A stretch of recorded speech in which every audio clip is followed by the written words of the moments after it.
វីដេអូនេះខ្ញុំចង់ចែករំលែកដល់បងប្អូនប្រជាពលរដ្ឋខ្មែរយើងនៅក្នុងស្ថានភាពសង្គ្រាមរវាងប្រទេស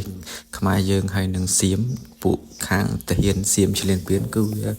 ឈានដល់ការប្រើប្រាស់នៅប្រភេទ drone ដែលប្រើជាលក្ខណៈខ្សែកាបអុបទិកបើសិនណាជាយើងប្រើពួកវាប្រើ drone ធម្មតាគឺយើងអាចប្រើនៅឧបករណ៍សម្រាប់ផ្ដាច់សេវា drone បានប៉ុន្តែដល់ឃើញលក្ខណៈបែបនេះពួកវាក៏មានគំនិតច្នៃនៅប្រើប្រភេទ drone ដែលប្រើជាលក្ខណៈខ្សែកាបអុបទិកវិញពីព្រោះ drone បែបហ្នឹងគឺយើងអាចរំខានឬក៏ផ្ដាច់សេវាវាបានទេអញ្ចឹងវាប្រើខ្សែកាបអុបទិកហ្នឹងដើម្បីបញ្ជាមកធ្វើការឈ្លានពាននៅលើទឹកដីខ្មែរយើងហើយខ្សែកាបហ្នឹងគឺបញ្ជាបានឆ្ងាយ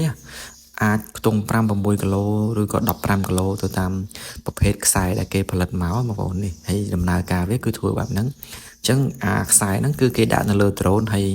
ប្លាយទៅ drone ទៅដល់ណាវាទៅដល់ហ្នឹង